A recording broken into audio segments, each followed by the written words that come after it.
Imagens de satélite divulgadas pelo Centro de Estudos Estratégicos confirmaram que a Venezuela está, desde novembro do ano passado, reforçando sua presença militar na fronteira com a Guiana.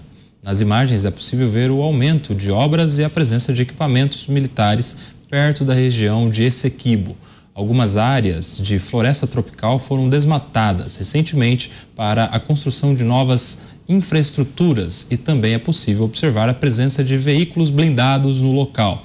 Na reunião comandada pelo Itamaraty, no Brasil, Venezuela e Guiana concordaram em não fazer uso de força na questão de Essequibo, Alangane. Zé, você sabe que uma vez nesse programa aqui, eu disse pra gente nunca desprezar pessoas autoritárias com iniciativa e que não tenham aí grande inteligência, né? Que é exatamente o caso de Nicolás Maduro. Evidentemente que ele está fazendo tudo isso e aí é meu ponto, né? Não acho que isso seja só um jogo de cena, não. Há um risco real, porque teria eleições, por mais que as eleições lá sejam bastante questionáveis, porque lá é uma ditadura, ele quer tirar o foco, né? E esse tipo de coisa ajuda muito, tirar o foco do desastre que é o seu governo. Se a gente olhar, peguem aí os dados do FMI, digitem no Google WEO, né? Data, né? Que você vai ter as estatísticas do FMI relacionadas a crescimento econômico, inflação, um banco de dados belíssimo. E aí você olha o que aconteceu com a Venezuela, quedas de PIB consecutivas de 20%, 30%. Por anos seguidos, né? Inflação 10.000%, sei lá, anos seguidos, é a completa destruição do país, o empobrecimento geral da população, sem ter tido guerra, apenas com um regime ditatorial, socialista, que levou a esse estágio de miséria da população, como todos os regimes socialistas invariavelmente acabam levando a isso, e ele quer desviar a atenção. Agora, não é apenas jogo de cena. Quando isso começou, muita gente falou, não, mas isso é só para desviar a atenção, ele não vai fazer nada. Não desprezem a ação de um autocrata com iniciativa e que não é tão inteligente. Se ele fizer isso, é mais um desastre para a Venezuela. Ô Zé, a Venezuela não está cumprindo o que prometeu.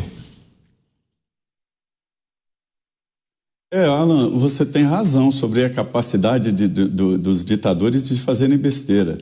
Eu tenho uma frase assim, que ela é mais ampla, diz o seguinte: nunca menospreze a capacidade do ser humano de cometer loucuras.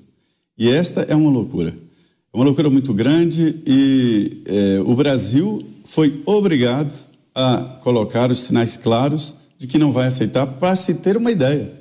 Se havia o apoio anterior entre os governos, esse governo e o governo da Venezuela, agora já é uma distância.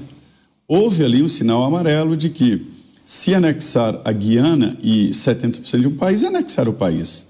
A Venezuela cresce.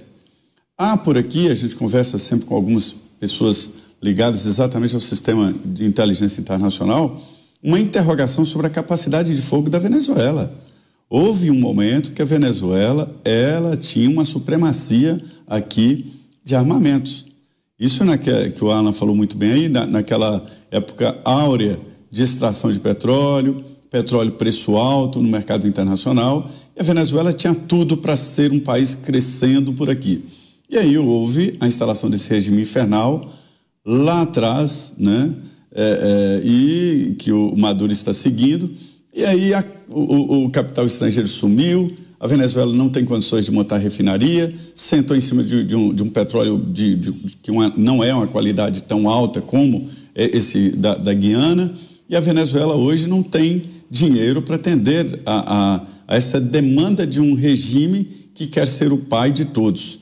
É um regime ótimo até o dia seguinte, quando o dinheiro acaba, né?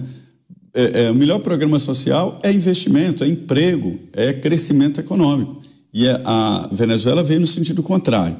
E as informações são de que ninguém sabe como estão os carros de combate, as aeronaves, os caças que a Venezuela comprou, dizem que estão todos no chão, sem manutenção.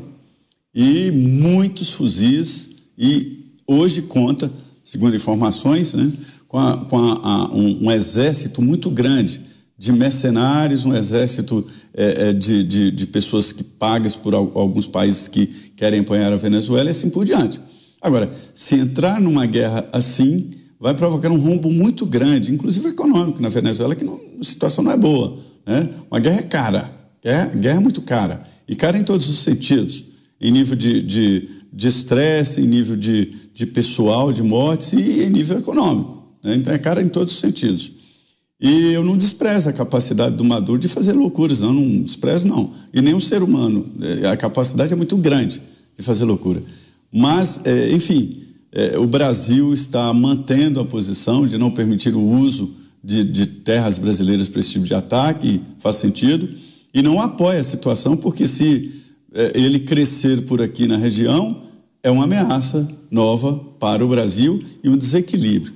Eu até fiquei surpreso de forma positiva com a decisão do governo brasileiro de levar o assunto para o Mercosul. Acho que um assunto assim tem que ser discutido mesmo entre todos os vizinhos. Ô Mota, e como é que fica o Brasil nessa questão agora? Porque vai ser pressionado, né?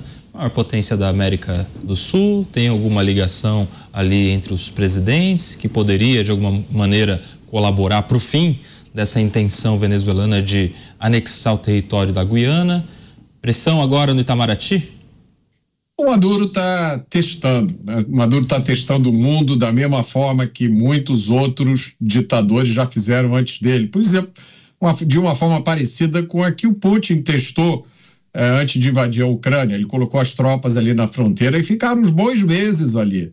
O mundo inteiro estava vendo o que estava acontecendo, tá? O que o Maduro está fazendo lembra o que um certo ditador alemão fez em 1936, quando ele mandou 3 batalhões de soldados invadirem a região da Renânia, que era uma área desmilitarizada ali na Alemanha, conforme tinha sido acordado no Tratado de Versalhes. Esse ditador era o Hitler. Ele mandou 3 batalhões invadirem a Renânia. O governo americano fez cara de paisagem, não emitiu nenhuma nota de protesto. Nesse dia, o então presidente Franklin Roosevelt saiu para pescar. A França e a Grã-Bretanha protestaram, mas não mexeram um dedo. Naquele momento na história, o exército francês era mais forte do que o exército alemão. A França poderia rapidamente ter varrido aqueles 3 batalhões alemães que entraram na Renânia e a história do mundo teria sido diferente. Talvez não tivesse acontecido a Segunda Guerra Mundial, onde morreram 50 milhões de pessoas. As raízes dessa tragédia estão na covardia moral das democracias diante de um ditador.